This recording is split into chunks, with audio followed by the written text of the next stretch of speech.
So 40 minutes now. And you be lines, so 40 minutes.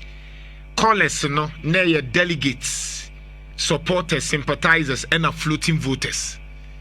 And na omachre omadwin. Na easy waha enche na easy.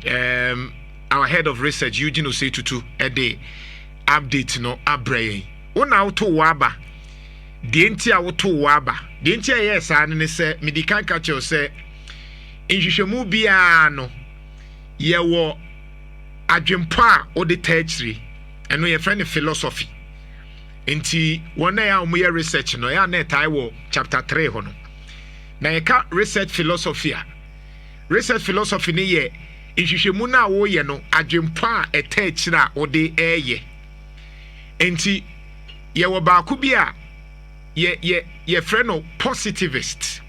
Na one no ye positivist no eya na mo ye nkofo no mo ye doctors ni engineers no omu de ya na ye calculations no mo de ye adwuma aho enti omu de ne ye ubedidi ani omusa de enti na ebia de na obedi dabi ubedidi ani wame ani omusa hwe me yare okay sa questions na ye musa say de enti na yare ho hefa dabi omu ye positive omu bibia ne ye science enom de ye adwuma nemom ye onkofo bi so mo say dabi enya bibia na ye ani dabi because me busa say o yare na me ka say I me yare na wa musam say de enti na ana wa musam say me yare de ya ebe ha kakra enti ye onkofo bi o mo say dabi ye mfa bibia ye friend subjectivist which is qualitative che say nipa no betimi enya atenka akire de enti a wafa saa adwene no you understand de enti a wafa saa adwene no eno ho na de tie ne say de bia ne kasa upewe no wa choose de bia ne kasa upewe no wa choose but ne pese yesu ye busa de enti a ope no and nti say ofa bibia fa no quantitative eyesa ubusa nipa kro no ane dabi o make ne say 1 2 3 no nko ade a de aka no ebe ye te say upese uhu de enti a ofa sa adwempo no enti wo combine ni mienu ni nyina na muti katame so wo combine ni mienu metimi amani sei wo combine ni mienu nyina na e kire se broni be ka se mixed method enti mixed method ni say se wo de ye ebusa wa wo ka ani dabi enye sa any de enti a wo yes and the reason behind it no kan nyina boma and a friend mixed method e kire se me busa o se wadidi o se ani say ye quantitative nko ade a anka me busa hwe biem na mom se menya busa se die na wudi ye na die nti na wudi se aduane ne dia e kire se me move bibi e friend qualitative e kire se me pese me ti die nti a oye wadwen se ubedi fufuo ana ubedi enti me busa se first na nanka ebusa se ken Japan hwan open hwan se ken me se mawie but eneno ne pese e mixed method ne etie die nti a ope Dr. Baumia ope Brian Champon ope ken Japan Dr. Duchum se na be betimi a guide yen na yate nyoma na sibiem na uye delegate betimi a inform you na uye candidate nso abetia obetia se die nti a nipa ne say okoha anake okoha and it's interesting so far the way in your city and coffee very interesting we are trainer very interesting now share reasons no and Eugene de nina about scores no betuja na surprises kakra and I'm really shocked I'm really shocked because one of the people I may expect to say ebianka beka bibi kakra fa no ho ana benya ubi kra so beka bibi afa no it seems like omo mufre nyina is silence on the person but the popularity of late no so as wo kasa pa na kasa no so as enko menim di entia o kasa ba enko Eugene discourse ne ba e be hu but before Eugene beba no ma menya reasons no wo mo de e ba reasons no hu hia pa na sa wo hwe Dr. Alhaji Mahmoud Baumia reasons no edos okay but the dia kotini wo mu pa number 1 na ho brase nti senke qualitative efre bibi thematic analysis yes nti de a tie nipa ne kanu group no sure no sample enti nana dodo no a kire se obre ne ho ase pa na say humility na ho brase de nti omu choose Dr. Bawumia okay nana de to so biemu a dodo no agitum se Dr. Alhaji Mahmood Bawumia ya ton ne dada okay ya ton ne dada nti ye sa de ne ba enye problem ti enti ebi kire se ye ma no another chance because ye ton no a enye den okay ya ton dada nana de ka ho biemu a dodo no anso agi atum Bawumia side ne se obuade or you respectful okay enti it is no ma miensa we na ndi omu kan nyina teams na dey build the patterns no near code no ndi omu kan yes Dr. Alhaji Mahmood Bawumia ho ba ko yes obre ne ho ase okay ya ton ne dada ya ton na ye beto okay na de twa to so obuade right nana oko Dr. Brian Champon kwa wudi hie o kan ni nyina bomu a ono nso de dodo no a kire ne se yemfa new face mra okay new face ono ne de yemfa nim foforo mra MPP mu okay omu hie nim foforo right nana Kenya Japan ohene Japan right ono de nipa dodo no a wo reasons be bre o de pe Kenya Japan ne edikan a ejina mu pa ne se owa kokudru is a pattern no owa kokudru okay owa kokudru ye bold okay ena de to so biem ne se okanokre truthful okanokre ena nana ne to so miensan no so baaye ne se enwuma onimfemfo ne hawo nti enwuma beba okay jobs ena nana ne atwato a eka ho miensan yeyiye no a edoso de ba miensan di akotre pa ne se onye corrupt on pack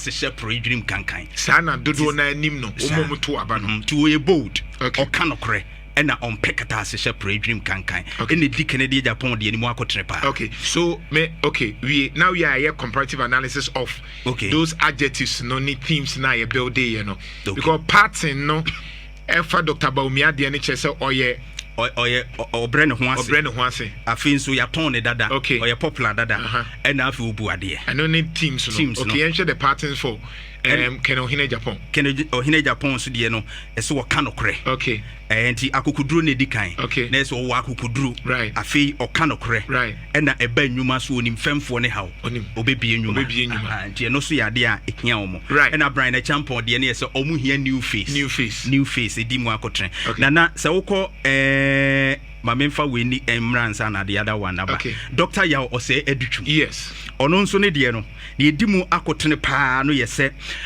odin kabo mu beba amanyuku no be bridge factions na ewo MPP mu no right etidodo na akye se wo hwe Kennedy Japan ne Dr. Bawumia we to money we ntie de edutwum ba ebebreki saa ade na ekoso no right ena de etoso biem I no so buy ya thematic education all right omo chese wa born ho modern wo nwomasu nti oba nwomasu abeko ye right nti nanani mienu ono ne de ne mienu pa enedi mu akotre na de twato a eno no enhye da nyina mu ntintimman pa nso ye ahobrase ebibo ahobrase fa eno de se wo compare to Dr. Alhaji Mahmood Bawumia na se ono ne de no ewo fem kakra as compared to nana ne otwato kra na ye menwanwa okay kakra yanka hwe amfa no ho engineer Kwabena Japan na de enti a yanka hwe amfa no ho no Eugene say tutu edeba Injira 104.5 akokwa Brema Kofi Dawson and the update number now yenko tie head of research Eugene Osetutu na onfa percentage number kai say wi a ye be publish it say de bia ye no into we are ye de nyina beto ye TikTok ye Facebook ye WhatsApp I mean ye YouTube na ya publish be bia Twitter X nyina ye be publish we manly posts in Shre FM ye na pesi hu the sentiments the perception the nuance of a research you know say to you Nana good morning Nana we need studios I come Nana my Nana Dr. Bosman sorry me real man na I say Jemen Sanje na go declare into Nana Bosman sorry na the man and sound the chassis but my Jemen say they me declare Nana mo pick course no mo start from 8:20 yeah and I'm we 9 around 9:10 yeah na mu use 40 minutes and a day course no course is largely san your kind of qualitative research a opinion polls yeah inkrata necessary scientific bia we subjective analysis na out of 106 course no ebiantie preamble no onom ya ndc for ntimi reject wo me no ya rejected vote 2 in 22 ni fe beka 104 of 104 of 104 no Dr. Mahmoud Bawumia enya 26 Dr. Brian Echampon enya 5 Kennedy Akompre kwa Japan enya 52 Engineer Kwamna J Japan enya 0 ana Dr. Yao Osedu Tumia 21 Mbacho Sakebi nana netie ne say Dr. Bawumia enya 26 oh no na course say 104 wo peke 106 ba 2 ya ndc for ntimi yomu firim okay ana 104 no nana Dr. Mahmoud Bawumia 26 Dr. Brian Echampon nya 5 Kennedy Japan enya 52 Engineer Kwamna J Japan enya 0 ana Dr. Yao Osedu Tumia 21 nana percentage terms no Kennedy LED with 50%. Your also second because a 104 calls within that 40 minutes. Yes, when you are 52. Right. Which is 50%. Watch him. Into one more can be 50 na can 50 na can. Dr. Mahmoud Bawumia 25%. 25%, okay. Dr. Yao Osedu Tumia 20.19%. Okay. Anna Brian Echampon 4.810%. Okay. Anna Kwamna J Japan 0. Percentage of 0 is 0. But Nana, this is the analysis. Nana say, among for 7 year Bawumia boy. Banana nyama callers they can one you just to make canon. Nana study ade. Ubusa callers and said, DNT no more trauma Bawumia nipa 26 near to my Dr. Mahmoud represented 25% of the 104 course. Nana say, humble, sellable, respectful. There's no performance. The top 3 reasons they ascribe as to why they want to go for Dr. Mahmoud Bawumia no yanka performance but vice president for 8 years yanka so betimi aye adwuma ne mum obre ne ho ase or you sellable ya turn dada or you respectful and I count you musa dan kwa kacha you to aban you can research no here no 82 or so percent who did they blame for the election Nana Akufo-Addo so Bawumia is still suffering from that case in quotes suffer bra from Nana make can say Ubusa callers ne friend say Mahmoud Bawumia abanseni nani muntoma no 26 out of 104 na toma no Ubusa wo mo say DNT na wo to ama no because nana to be kasa me pekojo Jantuah asema DNT na happen asem oh the way na morning show the way nante oh nana Jantuah the way kasa niema a wo se nyenti wo de pe Dr. Mahmoud Bawumia asem na according to Dr. Boss Masara akoko a wo tie ne no de ma me no eye humble sellable, respectful. But my analysis is that they are not talking about performance. So betimi aye adwuma. Nejuma because we have vice president for what? 8 years. So meaning that economic paralysis President Akufo-Addo, which to me was the chief reason why the MPP lost the election. No? People still have that thing about Dr. Mahmoud Bawumia where he needs to break free from that thing. Say nipa no susu say ontimi nye adwuma na. Exactly. Apart from the fact say ojono. But the bad adwuma sema there's a problem. There's a problem because na economy na nko yie. Okay. Senka President Akufo-Addo kono and economy na 2019 2018, 2017, 2020 economy na Bawumia will not have this challenge. Nana nti America say Ubusa say denti no mo etuma Kennedy nipa 52 no. Do you say they bold, truthful, not corrupt. Anom say aka say they adwuma jobs. So they able to see say Kennedy Japan bi adwuma after fem ho. Omanye fem ho, na tu ho, ni cold stores ho ho. They can point to something. What are they pointing to Dr. Mahmoud Bawumia? I didn't see it today in Shire FM research. This is not me. When you listen to the calls and what Akokwa is telling me, people are not able to ascribe work, performance. Say Dr. Bawumia or no so be a juma way. Yes. Apart from economy krata asem. Na nanim unim ne interesting no. Ye be do tunje no so a. The second reason amount for the mind education performance. So performing with education. Why are they not ascribing that when it comes to Bawumia? The 26 scholars.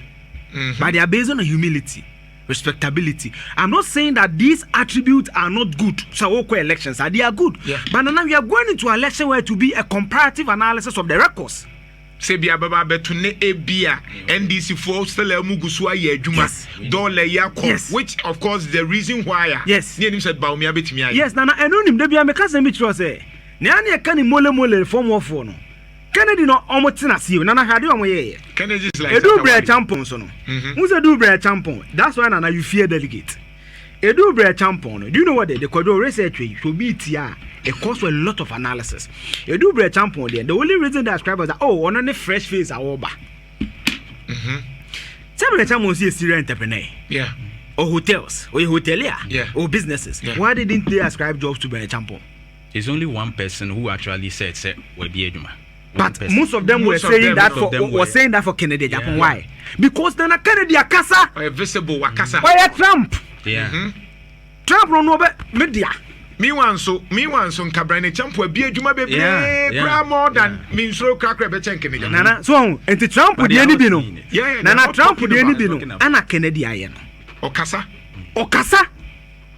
Ejo no ama for tomonfo tirimu say na mete me bie adwuma me bie coastal me bie nana be ejo say ba me abra boy o mi adwuma baby wa bie anana yen kan okay so research is doings we e so obufu say ba me awe e bia in the next month anana abaye no pick form I've always said that elections and an arrange amount for their toaba no eye bebre nana say this week na ba me ethnicity ni bia trend pick a for barometer.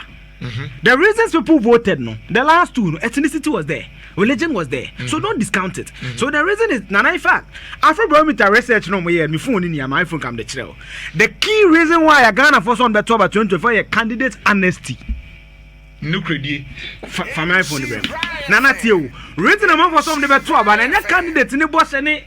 Niamwa ba bwana bra bomu I'm a candidate no then honesty I think I have it here and it's showing here Nana and it tells you say yes and they use that for what Kennedy Japan Nana there's the reason this is Afrobarometer I have it here what will influence voters choice Ghana 2024 Nana the first reason candidate honesty second reason candidate character third reason campaign promises so it tells you say Nana your free campaign promise no maya kwama mo me see amamo ye mpebio wo honesty wo nukredi and nana when it comes to the MPP crop of leaders if I'm not nana under ebia overstating I believe 40 to 40% of the MPP delegates believe say Kennedy kind of question say nipa 5 nyina it's because nana on the portfolio be how do we judge members of parliament how many people even watch parliamentary committee meetings and all that? They don't watch it.